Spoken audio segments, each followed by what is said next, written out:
다만 축구 팬들은 이강인, 손흥민 하극상 사건에 대해 이강인 선수의 잘못이 크지만 어린 선수고 문화 차이가 있었기 때문에 철저히 교육이 필수인 점은 동의하고 제대로 사과하라는 데에는 이견이 없는 상황입니다. 그러나 축구협회의 이번 처사는 굉장히 한국 축구에 더 큰 실망감과 문제임을 드러내고 있다고 지적하고 있습니다. 손흥민 선수 등이 대표적이고 한국을 대표하는 축구 국가대표팀을 보호하고 관리해야 할 축구협회가 오히려 자신들의 보호를 위해 이를 키우고 있는 형국이 더욱 비참한 한국 축구의 현실이라는 것입니다. 클린스만, 정몽규 사태에 대해선 일절 인터뷰 없이 시간만 지연시키다가 갑자기 손흥민, 이강인 사건은 영국의 유명 찌라시 더선의 보도에 맞다고 2시간 만에 보도를 확대해버리는 형국입니다. 선수 보호 차원 및 선수들과의 상의도 없이 그냥 저질러버리는 축구협회의 형국에 누가 이제 한국 대표팀에 대한 존중감과 태극기의 무게를 이해하겠냐는 것입니다. 일단 무조건 이강인 선수가 대가리 박아야 할 상황은 맞으나 축협이라는 곳도 똑같고 더 나쁜 놈들이라는 것입니다. 지키고 보호하고 잘 관리하고 징계하고 다시는 이런 일 없게 재발 방지를 위한 생각은 안 하고 막 더 떠벌려서 자신들의 방패막이로 만드는 축구협회에 다들 분노가 넘치고 있습니다.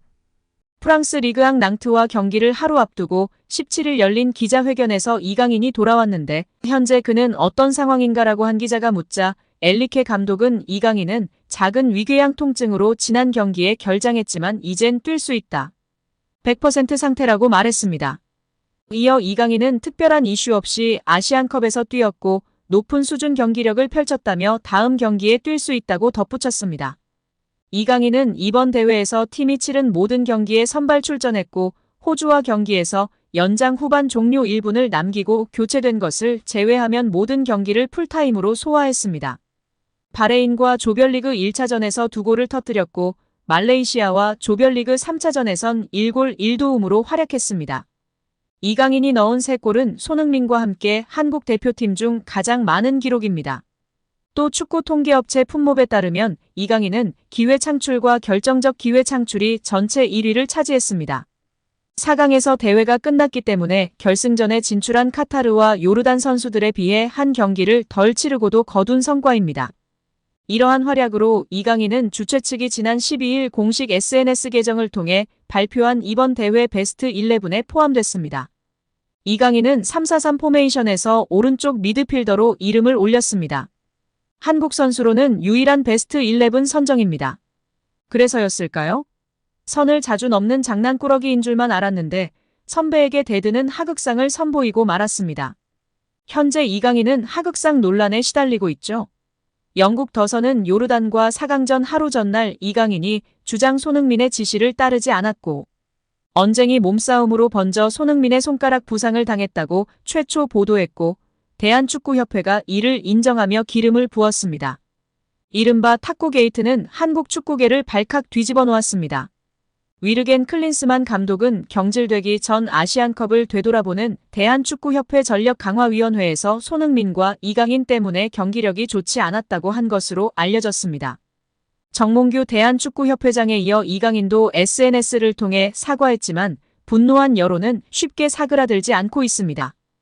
SNS 사과문도 24시간 뒤 사라지게 되는 기능을 이용하여 사과문을 게시하여 논란에 휩싸였고 본인이 직접 해결하지 않고 국내 변호사를 선임하여 해결하려는 모습도 팬들의 마음을 돌리는 데 한몫했습니다.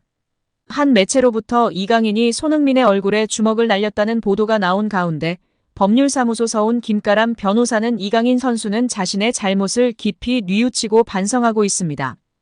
이강인 선수는 자신이 분쟁의 중심에 있었기에 구체적인 경위를 말씀드리기보다는 사과를 드리는 것이 맞다고 생각해왔습니다며 이에 부득이 사실이 아닌 내용에 대해서는 이를 바로잡고자 합니다. 손흥민 선수가 이강인 선수의 목덜미를 잡았을 때 이강인 선수가 손흥민 선수의 얼굴에 주먹을 날렸다는 기사 내용은 사실과 다릅니다. 이강인 선수가 탁구를 칠 당시에는 고참급 선수들도 함께 있었고 탁구는 그날 이전에도 항상 쳐오던 것이었습니다라고 해명하는 1차 공식 발표를 했습니다. 이후 위궤양 바이러스로 인해 이강인 선수 본인이 직접 2차 공식 발표를 하겠다고 했으나 현재 바이러스는 100% 나은 상태로 팀 훈련까지 소화했고 이제 리그전을 앞두고 있는데요. 공식 발표 소식이 전혀 없는 모습입니다. 어떻게 된 거죠? 구단에 공식적으로 휴가라도 요청해서 영국 다녀와야 하는 것 아닌가요? 진심으로 시즌 중에라도 손흥민 주장에게 하극상을 보인 것에 사과하고 국민들에게 사과를 해야 할 텐요. 24시간 뒤면 없어지는 인스타그램 스토리 기능으로 사과문을 올리고 끝인가요? 아프다고 해서 시간을 준 것인데 이제 다 나은 지 한참 되었는데 변호사랑 상의할 부분이 많이 있나요? 대체 이강인 선수의 행보가 무척이나 아쉬운 상황입니다. 오늘 영상은 여기까지입니다. 끝까지 시청해주셔서 감사합니다. 늘 건강하시고 더 좋은 영상으로 찾아뵙겠습니다. 구독과 좋아요도 잊지 마시고 부탁드립니다. 감사합니다. 축구계에서는 이강인의 2차 해명문이 늦어지는 이유로 구단 행사 등 여러 문제가 얽혀 최초 해명 및 반박 시점과 상황이 많이 달라졌다는 얘기가 나옵니다. 차분히 자신의 입장을 정리해 2차 해명문을 작성할 시간이 없다는 이유입니다. 더불어 2차 해명문이 나오기까지는 시간이 좀 더 필요할 것이라는 얘기도 들리고 있습니다. 하지만 이강인의 머뭇거림이 길어질수록 자신과 관련 업체의 피해는 커질 수 있습니다. 이강인의 2차 해명문이 조속히 작성되어야 할 이유입니다. 여기에 김진수와 이훈재, 이천수가 아시안컵 손흥민과 이강인의 불화에 관해 소신 발언에 나서며 화제인데요. 먼저 이천수는 지난 15일 유튜브 리춘수를 통해 이번 선수단 불화설에 대한 이천수의 생각이라는 제목의 영상을 업로드했습니다. 해당 영상에서 이천수는 몸싸움도 있었다, 심각성이 있었다는 추측성 발언이 나오고 있는데 안 나와야 할 이런 말이 나오는 것 자체가 아쉽고 이게 성적과 이어졌다는 아쉬움도 있다고 밝혔습니다. 또한 이천수는 대한민국은 동방예의지국이라 선후배 관계가 좀 크다. 어릴 때부터 외국에 나갔던 저도 처음 외국 나갔을 때 많이 마찰이 있었던 이유는 형인데 반말하는 등 문화가 달랐기 때문이라며 더군다나 요즘은 우리나라 선수들도 외국에 나가 있는 경우가 많기 때문에 이런 문화가 많이 달라졌다. 하지만 대한민국에서는 그래도 선후배 간의 규율이라는 부분이 있어야 하지 않나라고 아쉬운 부분을 지적했습니다.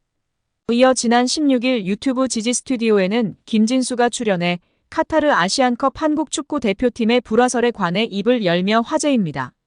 이날 이훈재와 아시안컵 뒷이야기를 풀던 김진수는 팀 내에서 불거진 주장 손흥민과 이강인의 불화설을 언급했습니다. 중요한 시기에 꼭 그랬어야 했나 의문이 든다는 이훈재에 이어 김진수는 안타깝고 너무 아쉽다. 선수들한테 문제와 책임이 있다고 생각한다.